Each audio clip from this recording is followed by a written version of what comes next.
free, we doubled the land. Louisiana Purchase made the nation grand. From the Mississippi to the Rocky Heights, Lewis and Clark explored new sights. In 1812 we fought once more against the British in the Second War. The Star-Spangled Banner waits so high. After the burning of D.C. we reached the sky. From 1800 to 1900 we grew.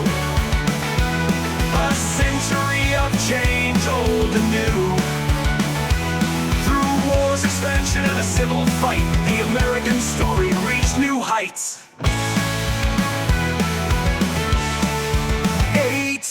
1823, the Monroe Doctrine said, Europe stay out, we pushed ahead.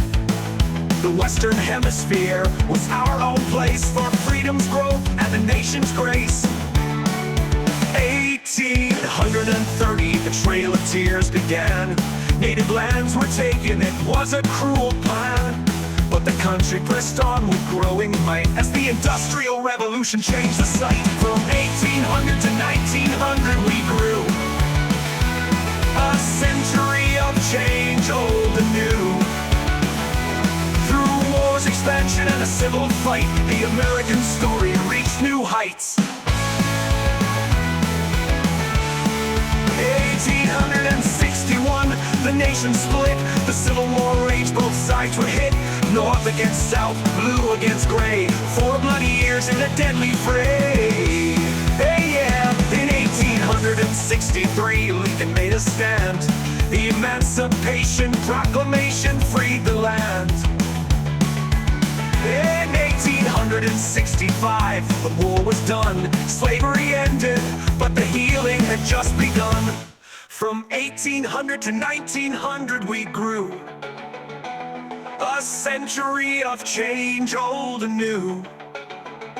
Through wars, expansion, and a civil fight, the American story reached new heights.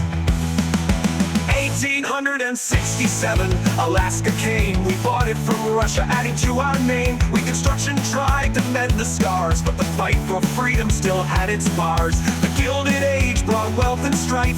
Factories, railroads, and a different life. 1898, the Spanish-American War.